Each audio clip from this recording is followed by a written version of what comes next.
ملوخية جارة زيتها بنينة، ما نحكي لكمش على الريحة وعلى البنة اللي جات فيها.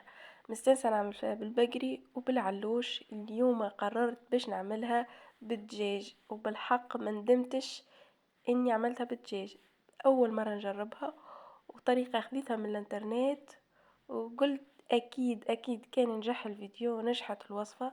اليوم باش نبارطاجيها معاكم، وبالحق ما نودكم كان بالحاجة الناجحة، وننصحكم باش تجربوها. وري ما فما حتى فرق بين ملوخية طيبة بالبقري وملوخية طيبة بالدجاج، نفس البنة ونفس الريحة. تو باش نخليكم مع طريقة التحضير. خذيت نصف لتر من الزيت، خذيت 5 ملاعق أكل كبار متاع ملوخية. وباش يعني من بعد ما تقلى الزيت بالباهي حطيت فيه الملوخية وبديت نحرك بشوي بشوي باش ما تكعبرش. وتو باش نصب عليها الماء. يعني لازم نعبي المقفول بالماء.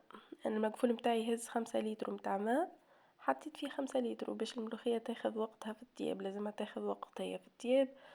وديجا ما يعني خليتها تطيب على راحتها، مانيش مغصورة بالوقت. لهنا خذيت طروف متاع سكالوب، فوحتهم نصف مغرفة طماطم، نصف مغرفة فلفل زينة، نصف مغرفة تابلو كروية، نصف مغرفة كركم، ونصف مغرفة ملح. لهنا الكركم شفتوها هكاكا يعني القوام متاعو خاطر تكب عليه شوي زيت. أه سينو باش ناخذ 3 ورقات متاع رند، و3 قرون فلفل احمر. لهنا خذيت مغرفة كبيرة متاع ثوم. وباش نخلط التفاح مع بعضه في السكالوب ونخليه يرتاح هكاكا ساعة. والماء باش تشوفوا تو في الفيديو.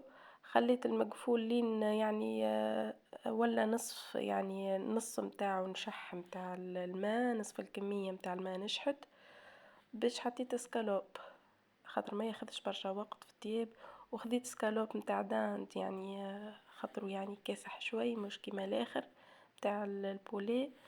وهكا كملت حطيت طروف الدجاج متاعي، وباش نرجع الملوخية متاعي تطيب.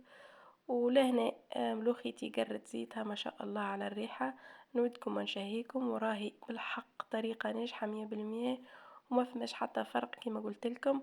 وننصحكم باش تجربوها، وكان جربتوها خلولي في كومنتير، وشجعوني بلايك واشتراك القناة. وبسلامة.